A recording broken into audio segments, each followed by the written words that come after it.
Welcome to another Northern Monkey's Detachment review.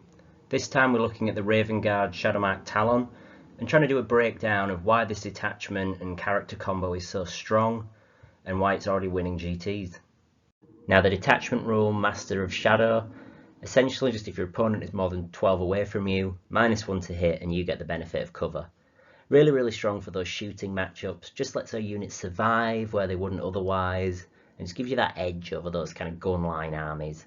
You know, there's a few of those in the meta right now. Admech just got a bunch of buffs. Guard have been sort of middlingly strong all edition. And this just like really lets your Space Marines actually be a little more durable and weather your opponent's shooting. Now obviously in some matchups where your opponent is all melee, this doesn't do anything. But you've got a great stratagem suite to kind of have a balance of that. And on top of that, you then have the range advantage over them, so you can leverage that. So this detachment rule, I just think it is very basic, but very strong. You also get a nice little bonus rule for including Aethon Shaan. Now, you're going to want to include Aethon Shaan because he's absolutely fantastic, but basically you get to use one of your stratagems, one that lets you put your units back up into reserve for free. This is really good and helps this sort of detachment compete with things like Ultramarines in that command point economy. You know, you're not always getting taxed that one command point every turn to put something back into reserve. As long as you keep him around, you're going to be just getting that for free. So it's a really strong little bonus, and it means that the restriction of only being able to use Vanguard units isn't so bad, because the new character and Captain Shrike, who still exists, are absolutely fantastic. So Chapter Master Shaan, he's got a brand new data sheet, and at only 85 points, this guy's an absolute bargain. He's a lone op, he doesn't lead anything, he just moves around on his own, being untargetable and shooting. And then when you do get within range of him, he's got stealth anyway, so he's surprisingly durable, and he's move 14, lightning fast. You can move faster than enemies can get into range to shoot you.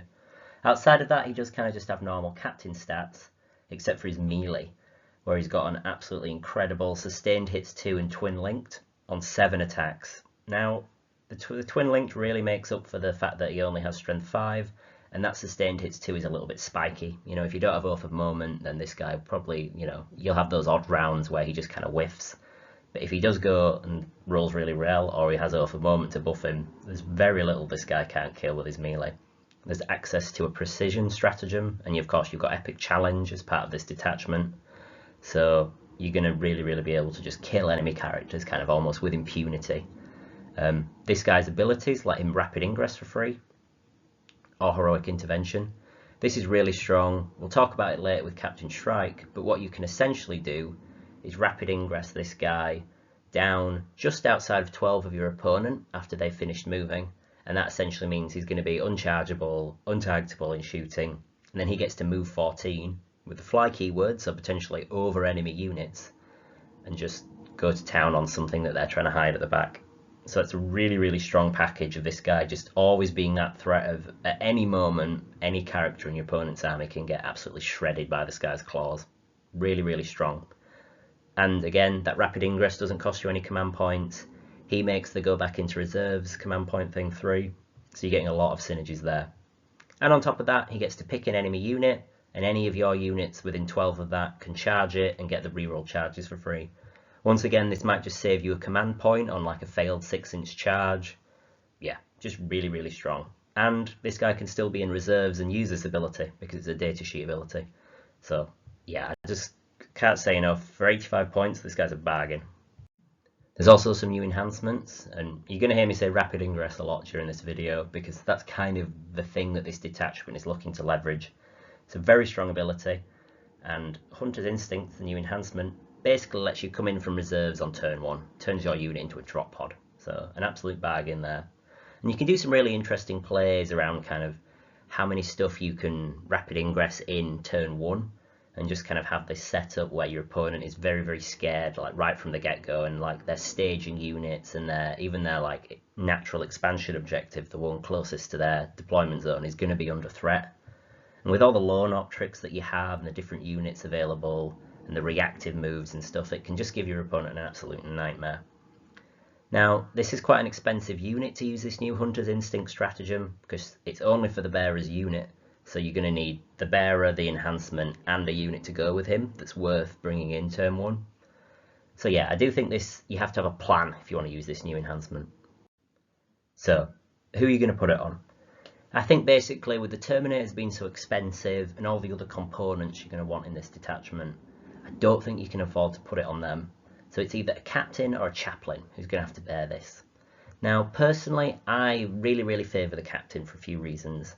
While the chaplain has that mortal wounds ability and the +1 to wound for his squad, that's really strong, the captain gets a few things over that.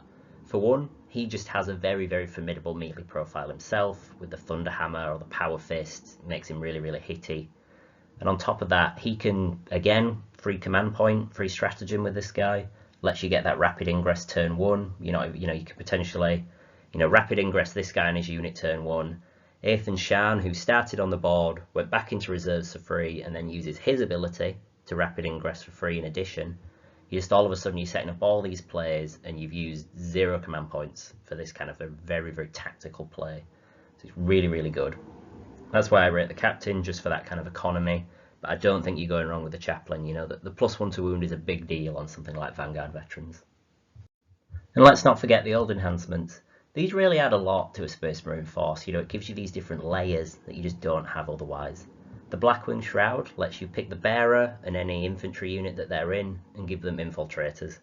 This just adds a whole new dimension to like that turn 1 threat that you get with Space Marines. If you can find a good melee unit to put this in and just kind of threaten your opponent's home base from like turn 1, it can be really strong. I've done this with a few different units in the past. Chaplain and Blade Guard was actually quite cost effective, I found. So yeah, really rate this. It just, like I said, adds a new dimension to Space Marines. And plus, if you're running the Combi Weapon Lieutenant, who's another great, cheap, efficient character, you can give them what people call the Vectora, where all enemy stratagems within 12 of him cost an extra command point. This is really good. It lets you shut out things like, the command points for interrupted combat, lets you shut your opponent out from things like heroic intervention, Overwatch, fight on death. You can really, if you really think about how you're going to use this in certain matchups, it can be absolutely game winning. And the final one, Umbral Raptor, basically lets you pick one of your models, give them stealth and lone op.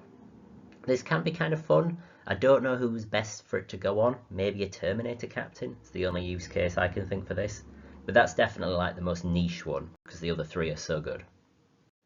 I'd just like to take a second to show off some amazing art and say thanks to everyone who's liked and subscribed so far. Been really enjoying making these videos, and people with the supportive messages in the comments, I really appreciate them. It's great to see. So if you are enjoying these videos, like and subscribe. So we've still got Armour of Contempt, a great little ability, against like orcs and stuff with low AP melee. You're not going to not want to have it. It kind of helps at range, synergizes with the detachment rule a bit to make yourself like super durable with that cover and Armour of Contempt. So pretty great. And then you've also got the precision stratagems. These are generally a bit like whatever, like you get to give one of your units precision, kill an enemy character. You're often sort of just trying to kill the enemy unit around them anyway, so maybe you don't need it. And it can be good for stuff like Aethon Shaan and Shrike's squad, but Shrike already has precision. Aethon Shaan can just use Epic Challenge, so yeah, I don't know about this one. Bit of a miss. But the detachment does keep one other stratagem. It's the good old +1 ballistic skill, +1 AP if you shoot an enemy from more than 12 away. Really good. Previously this was run on like with a combo with Uriel Ventress, where your Centurions would deep strike and fire their las cannons, and Centurions get reroll 1s to hit, so they're all hitting on 2s, rerolling. Just a really strong ability. Dev Centurions have taken a bit of a nerf. You're not doing that combo obviously, but maybe who are you going to replace them with? You could try it on things like Terminators and Stern Guard, but being more than 12 away you can't benefit from rapid fire. Hellblasters and Aggressors, they really like this stratagem, but they're very expensive and kind of difficult to fit into your army these days. Big squad of Intercessors, that's quite good, especially if you've got like a lieutenant or something leading them. But do you always want to be running a big squad of Intercessors? Heavy Intercessors like this, and I think they are quite cool in this detachment. The detachment rule gives them like a lot of more durability. So maybe a big brick of Heavy Intercessors in this stratagem should think about themselves. Or maybe you just don't have deep striking Dev Centurions and you just have them walking on from strategic reserves, playing those angles. Could be quite good. And as we've seen from the tournament, that's what people have settled on, The Dev Centurions walking on from strat reserves, blasting things with their las cannons. You've got Plasma and Bolter Inceptors, I believe these guys are called. I don't like these models, to be honest with you, but I do think they have a really strong rule set, and people have been using them already with great success. So it's another thing to consider. Do you want these bricks of these slightly wonky models? So we've also got a bunch of new stratagems. One of my favourites, Feint and Thrust. This basically gives you fallback, shoot and charge on one of your units. Now this is any unit from your army, so this can include your infantry, your vehicles. There's no restrictions on it like there are with some of these other detachments. And this is just such a good tool to have. Just fantastic. Your opponent just can't quite tie you up like they might want to. And again, you've got a lot of command point economy, so being able to have this available, just great. Now, there is also a little extra part to this where one of your Phobos or Scout squads can advance and charge. This might seem kind of like cute and whatever and you'll never use it, but actually, you know, some stuff like Incursors, who already have assault on their guns, so can advance, shoot and charge. It might just be quite a strong little play that you can make to kind of get them into combat and use their Haywire Mine. And, you know, there'll be the occasional time where this will come up and it will win you the game because you get to advance and charge your scouts and steal your opponent's home objective when you've gone second. So, yeah, I don't know. This stratagem is just fantastic. Can't oversay how strong having access to this is for an army. Now, I'd say this is the one stratagem that got a bit of a downgrade. This used to have a rule where you would basically, when your opponent charged you, you got to make a reactive move, which was just incredibly strong. Like, it just, in some scenarios where you set up right, your opponent just wouldn't be able to get any kind of a reliable charge off on you. So very, very good on that old one. But this new one, it actually has a few more use case scenarios where you can use this in skirmishing. It lets, when your opponent comes within 9 of you, you get to make a d6 reactive move. Or if you're Phobos or Scout, you get a flat 6 move. Really, really good for early skirmishing. Can let you kind of move block opponents, all sorts of things. Like, these reactive moves are kind of a game onto themselves in learning how and when to use them. So it's very good to have access to it. And of course, another one that's a bit of a redo of an old one, Into Darkness. This basically lets you pick either 2 of your Phobos or Scout units or 1 other infantry unit and let them go back into reserves. Now the only limit on this is that you can't be within engagement range of your enemy, so watch out for getting tagged up. But generally this happens at the end of your opponent's turn, so as long as you can just stay out of fighting them, you get to do this regardless of any other kind of distance between you, which can be really good for just kind of bailing one of your units that's in a bit of a precarious situation out and getting more value out of them. Aethon Shaan, as long as he's around, lets you do this for free, so that's very, very good. He can do it on himself, let him reuse the asset of kind of his like lone operative rapid ingress trick, and it can work for your shooting units. Say you bring in like a big powerful unit like Devastator Centurions on from one flank, fire them, then your opponent kind of hides behind terrain. Well, okay, I know where your army is now before my turn, so I'm going to pick these guys up and bring them back in from strategic reserves somewhere else. So yeah, just a really, really good ability to have access to. And just, again, it's this other dimension to Space Marines. So let's do a bit of a breakdown on what I think the most impactful parts of this detachment are. The first thing that I think is really good is just the fact that Vanguard have 2 characters now. Shrike always used to be very, very good, but it was just him. You know, he was competing with Guilliman and Calgar and Uriel Ventress and Kato Sicarius. You know, it was just impossible to ever, like, really, as in a meta context, pick Shrike. You can pick him for the cool factor, because even with that haircut, he is still kind of cool. But they always just got left in the dust compared to the other characters. Now there's 2 characters with cool, unique gimmicks, and I think that is really worth thinking about. And Kayvaan Shrike is 100 points, so 185 points for both of these characters. It's still actually cheaper than 1 Calgar. Is part of this detachment, he does lose Lone Op if you also include the other character, but he gives his unit Lone Op anyway, so who cares, you know, he doesn't need it. He gets Inspiring Commander, so all your little assault intercessors with jump packs, they'll get OC2, very nice little buff. Sometimes it'll really come up and let you just, you know, if one of your units survives with like 2 or 3 guys left, they can just move up and flip a point from an opponent's tank. And you know, it's just one of those passive abilities that's always going to give you value. Now, this guy has great attacks. He has the Raven's Talons, which are like built-in precision, twin-linked, gets 7 attacks again, you know, really, really good at just shredding characters. and even gets a bit of an insurance policy with his pistol, which is called Blackout, very cool. Just, again, it's more attacks. They're only AP 1, but it's a couple of shots that if they just chip your opponent and wound their character, and then he moves in with his melee, he's almost certainly going to finish off anything but the most durable enemies. There's just a lot of rerolls there. And also, him and his unit, they get to go back into reserves, so it's more of those uppy downy tricks that can just give your opponent so much to have to deal with. And the thing that's really good about him, Shadow Master. This basically, while he's leading the unit, it gets a lone op of 12. This hasn't been affected. Someone pointed out in one of my previous videos with Shrike that, you know, usually there's been a nerf to a stratagems that give you lone op. That doesn't apply to Shrike because this is in a datasheet ability. So you can just do this insane trick, much like with Aethon Shaan, where you rapid ingress more than 12 away from your opponent's army, and then his unit just gets to move, shoot, and fight with like complete impunity. Very, very good. And what unit will he lead? Well, it's probably Vanguard veterans. Assault intercessors with jump packs, I do think they are quite good, but Vanguard veterans have a very similar price point. Only 95 for 5 of these guys, 190 for 10. Just very good. These guys are your basic Space Marine profiles, but they all have a 4-up invuln if they take their storm shields, which, you know, you're probably going to want to. It's very, very good. There might be some sort of niche metas where you want to take them with perhaps the Inferno pistols or something like that to get, you know, like pop tanks and do a bit of range damage. But generally you're going to want those 4-up invulns. It makes them much more durable. And with Shrike again, given this unit lone op, it can come in and just be kind of staged and immune to your opponent's shooting attacks, and then just use that massive move of 12 to just get up in there and just put the hurt on the enemy. They do have sort of a bit of a weak melee profile, you know, they're only AP 1, damage 1, so I'd say you have to watch out for things like your opponent's Armour of Contempt, watch out going into anything with a 2-up save. But they've just got a volume, 4 attacks apiece, so 40 attacks coming out of this unit. They've got lethal hits, which lets them punch up a little bit. And on top of that, you can just use Oath of Moment, right? You've still got access to that with this detachment. So +1 to wound, reroll those hits. Then you've got Shrike in that unit, shredding with his claws. It can just do a lot of damage and be quite scary for your opponent.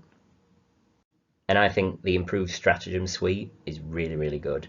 While the reactive move might be a little bit weaker in some aspects, I think it has a lot more dimensions to it now. And like I said earlier, the detachment rule, that helps with range matchups. Your stratagems help you win the melee matchups. You've got the reactive move, you can go back into reserves, fall back, shoot and charge, stops you from getting tied up.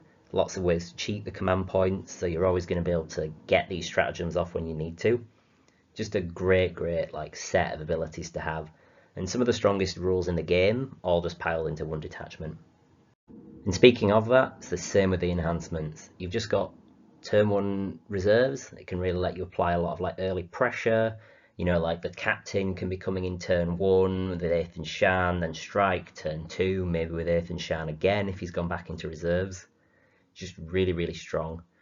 You can give that one of your units infiltrators. This is a sort of crazy ability that not many armies have access to at all, and just being able to have access to that and use it can be really, really good. And the Vectora on your combi weapon lieutenant, it's just at a certain higher level of play, this can really, really like stump your opponent. You know, I recently had a game of my orcs up against Chaos Space Marines, and Cypher just ate all of my command points. It was mad. And yeah, just want to hammer in that Infiltrator's ability can be so good. Like, it's high risk, high reward for sure, but maybe if the new Terminators get better data sheets, maybe that'll be a bit more of a play to kind of have a little block of those just infiltrated up into your opponent's zone. There's loads of different choices for it and who you're going to use it on. Previously it was Calgar and that Apothecary Biologist together, could make a big Death Star unit. Maybe it'll be Terminators going forward. We'll have to see what Games Workshop does with their data sheets. If you put them like, you know, if Games Workshop gives them a bit of a Wolfguard Terminator sort of glow up, then maybe there'll be something that we'll see more and more in this list.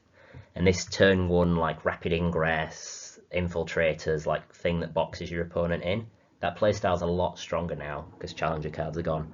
So you sort of getting a massive primary lead early isn't going to hurt you as much. So what are the downsides to this detachment? I think it has a couple, and they are really worth talking about. So yeah, one of the bad things about this detachment, unlike Gladius, you don't have any real access to a melee buff. This is the big problem for almost all Space Marine detachments. They're like generalist detachment of Gladius is actually like somehow the best melee detachment for Space Marines.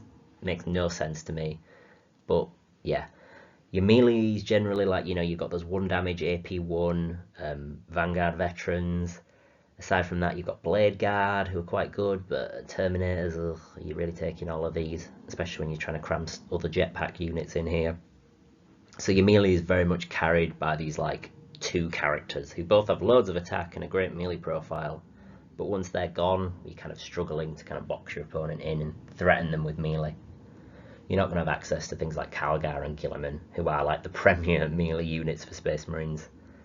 But, you know, if you think about this, like I can say from playing Orcs, sometimes they can, without Wah, they struggle to have that melee damage.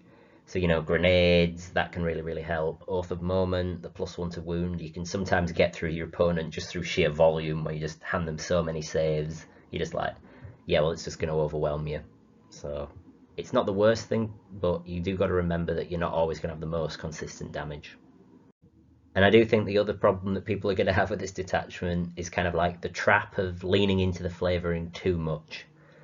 I think you've got these like jump pack units and you might be like, oh yeah, I'm going to run like 20 Vanguard veterans and 30 jump pack intercessors, and you're just going to struggle to like play fundamental 40k. You know, you're going to get outshot, you're going to have some bad matchups, and generally you just got to think about this as kind of like a really good core Space Marine detachment that you've got these tricks you can add in. You know, you can add in Shrike, you can add in Aethon Shaan, you can try things like the Infiltrator unit, you've got the Vectora on your combi weapon lieutenant, but you want to sprinkle that around. You know, Space Marines have some good vehicles and the Ballistas and the Gladiators. Space Marines have some great infantry units like Incursors, absolutely fantastic. Just your basic intercessors for those sticky objectives. Really, really good stuff going on there. So don't forget about them when you're building your army. Or you could just forget about them and be like John Lennon and just build like all interceptors and centurions and yeah, just go mad. But that's a kind of a different level of play. So thanks for watching everyone. Like and subscribe if you enjoyed. Try and do videos like these every week. A really, really cool new detachment. Like, I wish I had that new character and Shrike and could try this out a bit more, because you do kind of need them to make it work. But yeah, absolutely fantastic stratagem suite and rule set. I really, really think that this one is a genuine, like, yeah, this might be better than Gladius.